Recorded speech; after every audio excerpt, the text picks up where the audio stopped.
Is there a name for that area of a tree? Is it called the Clooney or something? It's called I think it's only reasonable for us to be getting back into another Bob Mortimer story. What do you reckon? Yeah, it's been a while for Bob, and he's definitely one of our favourites, so... I love that it's been probably 5 days, but to us it's like, it's been a while for a Bob story. We got our Bob itches going on.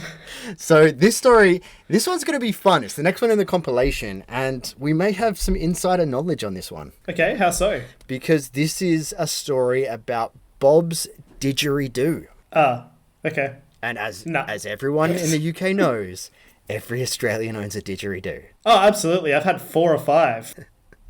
in the last couple of years too. Bob shouldn't know anything about a didgeridoo, in my opinion. I'm looking forward to the context in which he has it. Yes. Did he buy it in Australia? Is he a professional at playing it? Like, what are we going to get? Just an Australian just gave it to him as a present, and he doesn't know what it is still. Yes. I hope so. I hope so. All right, let's get into this story. For reference, it's 3742 on our compilation, and let's find out. I have a didgeridoo suspended from a tree in my back garden so that when the wind blows in a particular direction, it parps soothing sounds of the outback into my bedroom window. That's not how didgeridoos work. David's team, what do you think? Parps, soothing sounds of the outback. Yes. What a poetic way of putting it. Thank you. Do you genuinely believe that? I'm just going to stop for 1 second. Already. Just the idea that, like, wind passing through it will make a sound. Yeah. It won't do anything. When was the last time you used a didgeridoo? This morning. But for real, though. Maybe at, like, in high school or something. So, like, I remember your lips having to be pushed right up against it, making... That's the key. It's the pressure of which, like, your entire skin around your lips cover it. So there's no air that can get through, and it's that pressure pushing out of it. Something like that. It's definitely not... It's like you won't just have a didgeridoo like placed up against a wall or something and you just hear the whistles of wind blowing through it. The only thing that makes this seem remotely plausible is the name Bob. Is if Bob thought you could do that and had put the didgeridoo there as like, this would be something nice. I've been to Australia, I'll check it out, and just didn't put it all together and has left it the way it is. All right, that is a fair point. If in the story he's like, I tried this and it did not work, then maybe he's back in this, but let's find out. That particular instrument makes a parp. How would you describe it, Greg?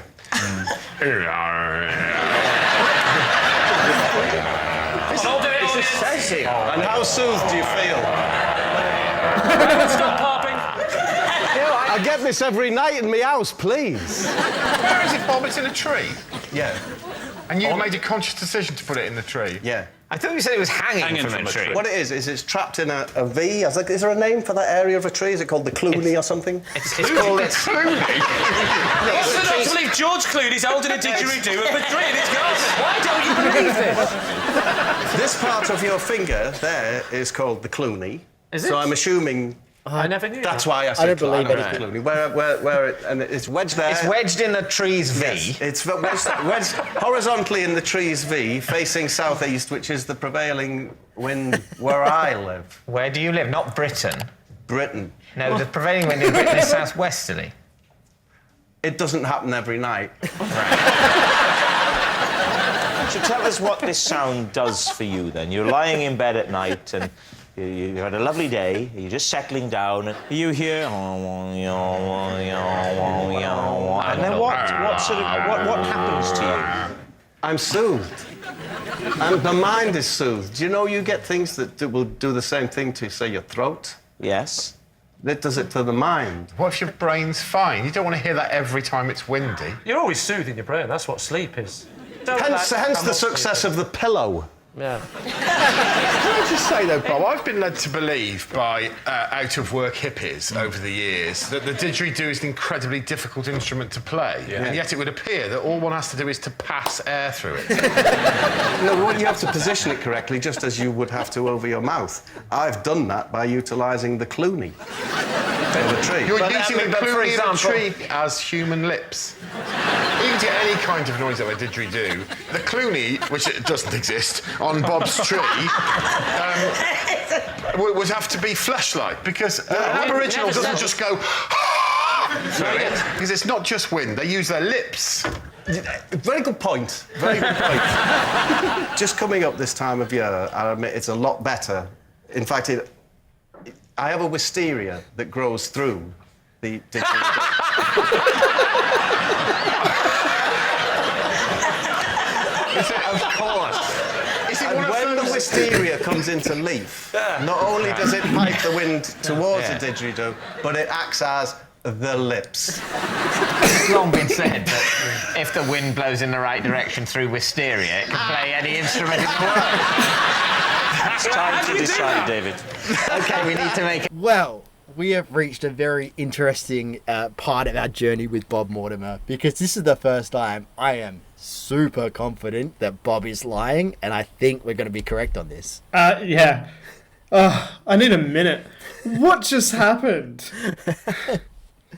But then again, I've never put my didgeridoo in the cloonie of a tree before. So who knows? Maybe we're missing out. Maybe the secret's been with Bob this whole time. I never knew that was called a cloonie. That's kind of cool. I don't think it is. I bet you he's making that up. I think we need to look this up afterwards. Because we know Bob and his names. He could just throw anything out there Yeah. with confidence. So, That's fair. Who That is knows? fair, actually. but yeah, who knows? Absolute lie. Yeah, I haven't heard a single fact in this whole story. Nah, you can see him laughing as well. So that was a fun story. But I think we've got 2 lies. We've got 2 lies. Let's find out. I guess. What's he going to say? I think it's a lie. Of course it's a lie. We think it's a I lie. think it's a lie. Well, Bob, were you telling the truth or were you telling a lie? I was lying.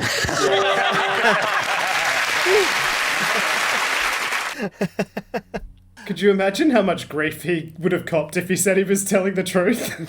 Yeah. Wow. Explain yourself. That doesn't make any sense. That was a great story, though. Again, it's a Bob Mortimer story. We're never going to miss. They're always great. Yeah. Oh my god. Oh, I don't understand how you would try to pass that off as true. I think you should have chosen something a little, maybe not a didgeridoo. He doesn't get to choose. It was on the card. That's true. But no, Okay. I think halfway through he should have realised he should have tried to explain that he tried it and it didn't work. Because Yeah. it didn't say that it worked. He just could have tried it, but no. Oh well, great story though. Yeah, it's just a decoration now, but we loved it either way. Guys at home, did you also like that? Please hit the like button and let us know if you did. Yeah, thanks for watching, guys. If you want to see more Would I Lie to You reactions, specifically Bob reactions, hit on that playlist just up there. And we'll see you guys tomorrow for the next one. Bye, guys.